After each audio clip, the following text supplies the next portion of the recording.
Wasalisu alla yakuna al-waqfu fi mahzurin. Wasalisu utawi kang kaping telu iku alla yakuna yen to ora ono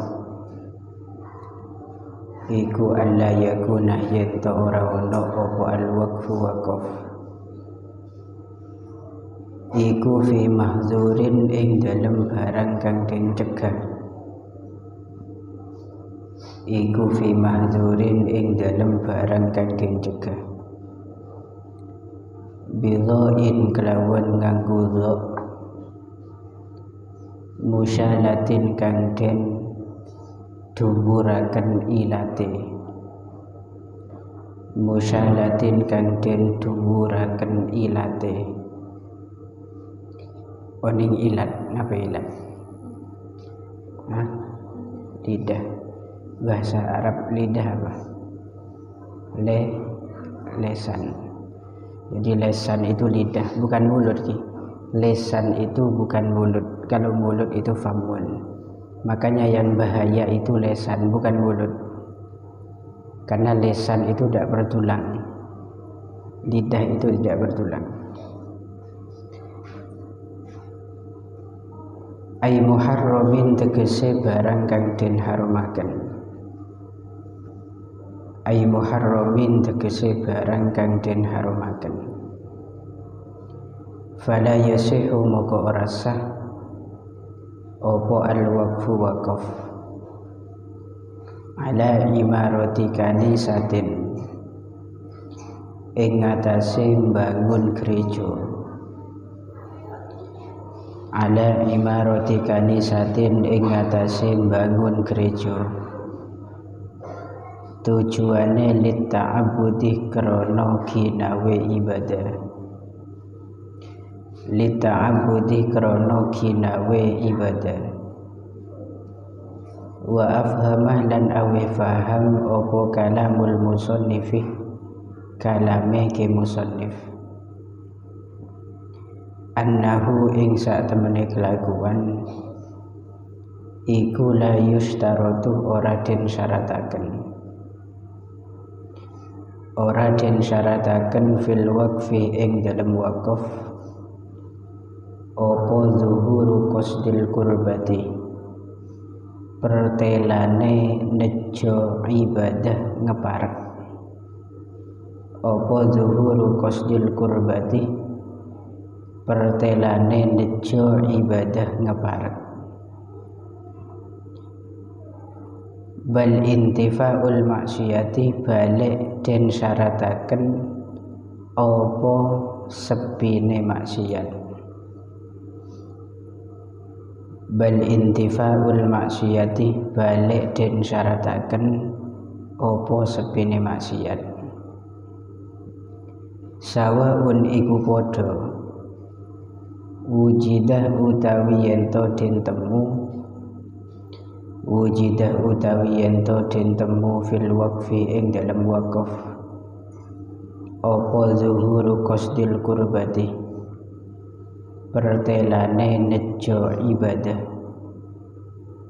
apa zuhuru qasdil qurbati pertelane nejo ibadah contone kal waqfi kaya waqaf alal fuqara'i ing atase pira-pira wong fakir aula utawa ora wujida contone kal waqfi kaya waqaf alal aghniyai ing atase pira-pira wong kang sugih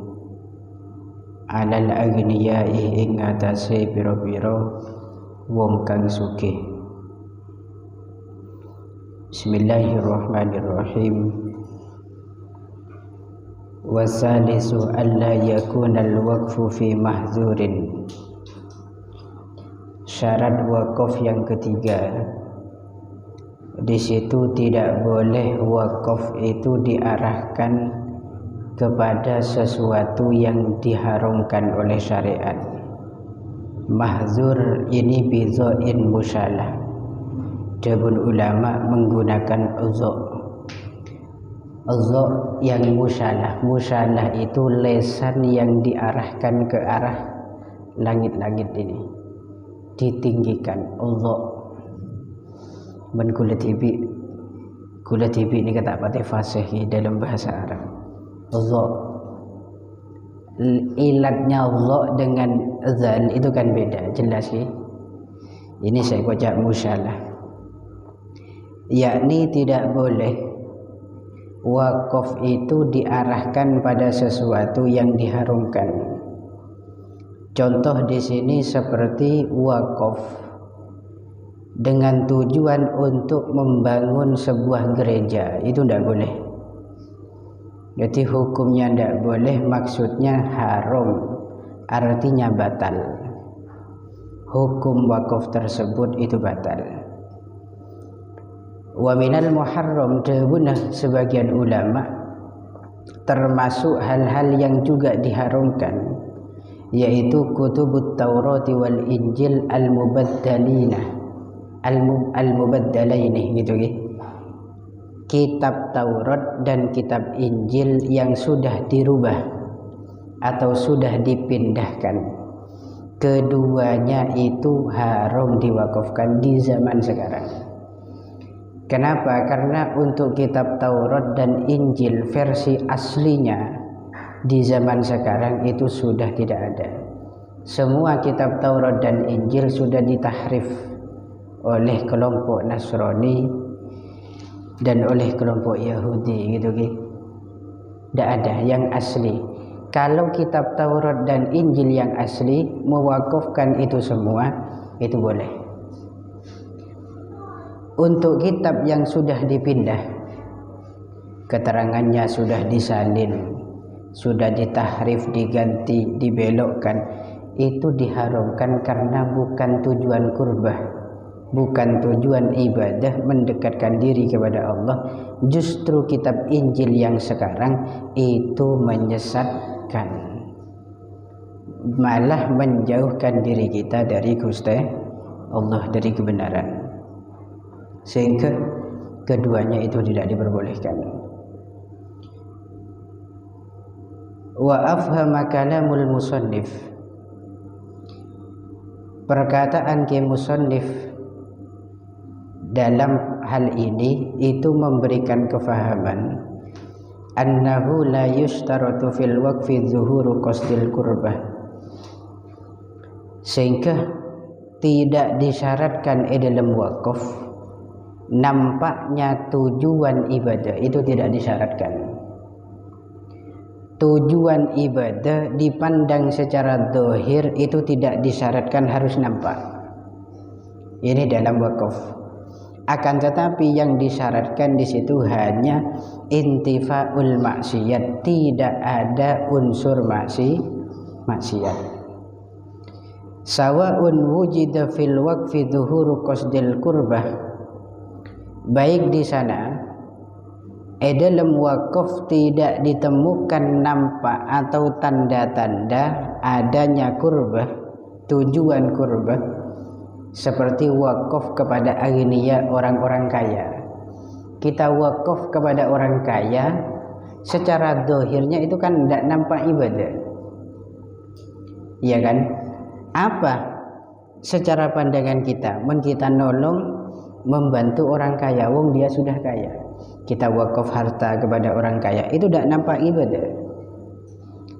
Walaupun demikian, tapi di sana ada hal intifaul maksiyah, ketidakadaan maksiat, maka tetap sah.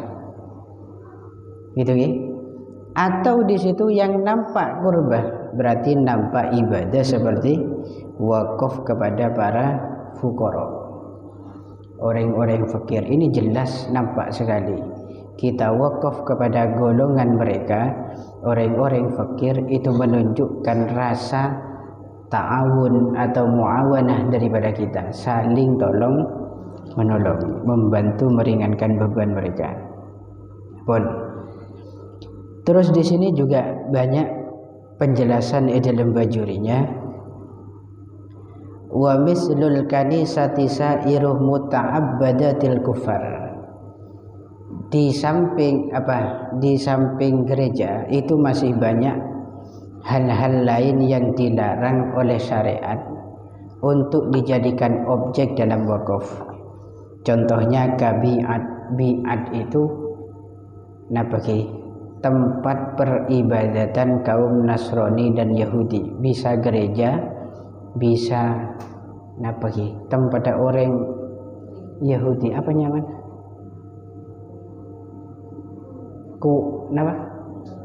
Ya itulah. Pokok tempat peribadatan orang Yahudi. Ada juga di sini wasauma'ah. Sauma'ah itu tempat pertapaan rohib. Rohib itu pendeta, atau bisa dikatakan biara. Sampian wakafkan tanah untuk membangun itu semua, hukumnya haram sekaligus batil, tidak sah. Paham ya? Terus di sini fuqara yang dimaksud dalam persoalan wakaf ini, kita harus meninjau fuqara yang ada dalam bab zakat. Karena saya maksud orang fakir dalam bab wakaf itu persis dengan orang fakir sebada dalam bab zakat. Artinya orang fakir itu orang yang tidak punya kecukupan dalam hal harta. 50% kurang hartanya untuk memenuhi kebutuhan. Makanya dalam kitab Takriratus Sadidah itu diperjelas sampai diberikan contoh begini. Misalkan dalam 1 bulan orang itu biaya makannya, biaya bajunya, sandang pangan papannya semuanya total 100.000, katakan demikian maka penghasilan yang didapat oleh orang fakir itu 50.000 kurang dalam 1 bulan. Berarti separuh tak ada Pak. Ini ke fakir. Kalau separuh lebih itu miskin, tapi tetap tak ada Pak. Umpama biaya hidupnya selama sebulan itu 1.000, miskin itu 50% lebih, berarti bisa oleh 70%, 70.000, sebidak ibu, sebidak lema, dan seterusnya sampai kan hampir mendekati 100. Men 100 berarti kan cukup, berarti bukan miskin, bukan fakir. Men fakir itu jangan gelap, ya tak sampai kan separuh kecukupan itu tidak sampai. Mentoknya di situ Pak puluh sangat ibu. Padahal kebutuhannya dalam sebulan 100.000. Terus di sini ada perbedaan pandangan ulama dalam merinci terhadap hukum fuqara dan agniya ini. Di sini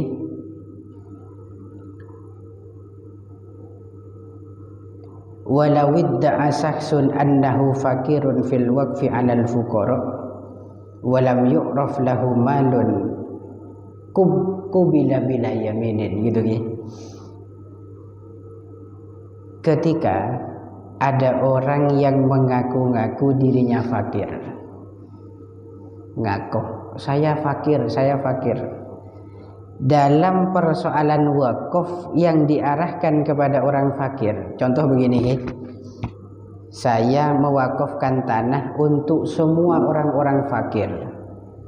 Ternyata di antara anak-anak ini kemudian seko ngaku fakir, dan memang betul dia itu tidak punya harta, tapi soki kena hakikatnya soki, tapi tepan itu saja dia tidak punya harta, tidak diketahui. Maka pengakuan anak-anak tersebut untuk mendapatkan harta wakaf dari saya yang saya tasarrufkan untuk orang-orang fakir itu bisa diterima bila bayyinatin, tanpa ada saksi. Itu boleh saja. Boleh. Zaman sekarang kan banyak kan begitu kan, orang soki ngaku melarat untuk dapat bantuan kan banyak. Wong gas LPG saja bertolesnya khusus untuk masyarakat miskin, ya kan? Sesoki banyak asa oleh man makin. Jadi men bantuan doron makin sesoki dadi melarat kabeh. Tapi di kedebun kitab umpama beda orang soki ngaku melarat maka diterima dia tidak apa-apa. tanpa adanya seorang saksi. Tapi menebalik, saya wakafkan tanah saya khusus kepada orang-orang kaya. Ternyata ada segerombolan orang fakir yang ngaku kaya, maka dia juga diterima pengakuannya, tapi dengan syarat bibayyinatin, kelaban mendatangkan saksi. Ini persoalan yang berbeda. Jadi saya jelaskan takut suku lagu karena ini kecuman aneh-aneh panjang. Beda orang awakafakin tanah, misalkan katakan tanah atau napalah Quran atau napa lagi hal-hal yang sifatnya mengarah pada kelompok khusus. Wes katakan Quran bela. Saya wakafkan Quran ini kepada orang-orang yang kaya. Berarti saya miskin kan rep-arepan, saya fakir gitu, saya fakir rep-arepan. Karena ingin juga memiliki, artinya mengelola manfaat daripada Quran tersebut, akhirnya ada orang melarat ngaku kaya. Maka boleh-boleh saja, sah-sah saja pengakuannya, tapi dengan harus mendatangkan saksi. Kudu beda saksi. Ada bener yang soki. Oh bener, berarti mantap, diterima. Untuk orang kaya ngaku dirinya fakir itu wis tidak masalah tanpa saksi. Kenapa? Hakikat manusia itu fakir banyak. Orang soki pun di situ tetap fakir. Tenaganya tidak kuat, dhaif, butuh sama pertolongan yang lain. Mensoki harta oke. Sedang-kadang ilmu melarat. Ilmu soki harta kadang tak andi. Sedang-kadang harta bi ilmu soki tenaga tak kuat sekali cak pelejaan orang. Tetap beda ada unsur kemelaratan dalam diri setiap manusia. Pun wa yustaratu fil waqfi alla yakuna muaqqatan ka waqaftu hadha sanatan wa alla yakuna mu'allaqan ka qaulih wallahu a'lam bishawab. Al-Fatihah.